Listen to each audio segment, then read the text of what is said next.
Good morning. It is. I keep not looking at the clock before I record here. It's 8 something, I think, on Wednesday, November 25th, 2015. I'm Christiana Ellis and I just got up. This is 5 more minutes. So, trying to think what to talk about. Well, yesterday I watched Star Wars. I don't mean the new one, I mean A New Hope. Although I feel like recently, with the new Star Wars Force Awakens coming out, there are people who are starting to assume that that's the one you mean when you just talk about Star Wars. Which, I don't know. Maybe I just need to say A New Hope.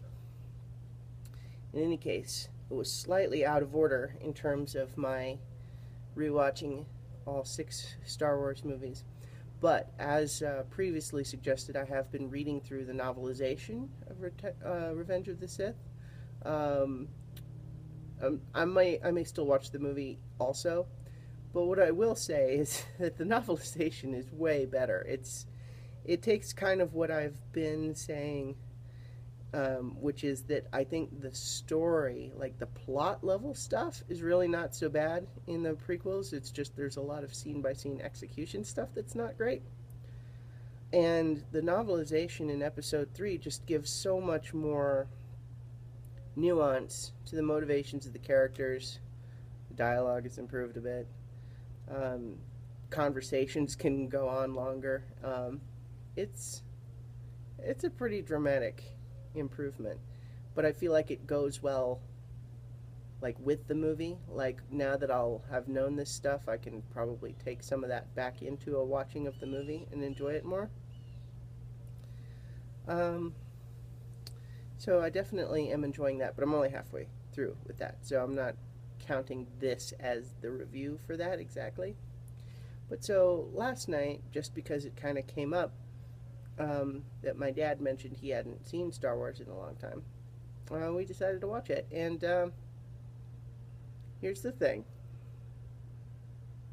there are parts in there that are not perfect. It's like there's, uh, Luke is really pretty whiny, especially at the beginning.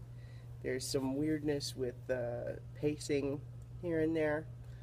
Certainly, the special edition stuff made the movie, you know, I don't want to say just worse because that's an oversimplification, but certainly things like adjusting the Greedo shooting, adding that Jabba scene. The Jabba scene is the key one that I think of, just in the sense that it just doesn't belong there. It's superfluous to plot. It doesn't communicate anything to us that we didn't already know, except just that to say, oh, look, this is who Jabba is. But we don't need that. I mean, it's really irrelevant. We just had the scene with Greedo where we knew Han owes money to Jabba. He's a bounty hunter, smuggler, or he's a smuggler that had to dump his cargo. Now he owes Jabba a lot of money, and it's a potentially dangerous situation. We know all of that from the Greedo scene. The Jabba scene really doesn't add anything to that, not to mention the fact that Jabba looks weird. We have the whole bizarreness with Han stepping on his tail, which just makes no sense in character why Han would do that. It's just, I mean, it's a kludged scene that's added in just because Lucas was clearly so entranced with the technological ability to do it. So that's a bummer, that scene. But, having a lot of some of the various effects improved, giving a larger sense of, conveying a larger sense of Mos Eisley being a bigger place. I think a lot of that actually is an improvement. But in any case, like there were parts where I was feeling like, oh, there's parts of this that are a little slow. But all that said,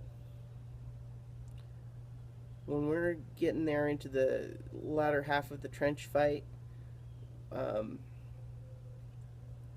I was so in, and then the whole the awards sequence, and R2 is damaged, and 3PO's like, oh, if any of my circuits will help, sir.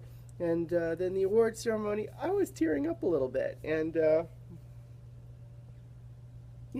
it's just kind of like, okay, yeah, pretty good, pretty good. Certainly better than any of the 3 prequels. But that does not make the prequels complete garbage. It just makes the originals better. Alright, I'll talk to you guys tomorrow for 5 more minutes.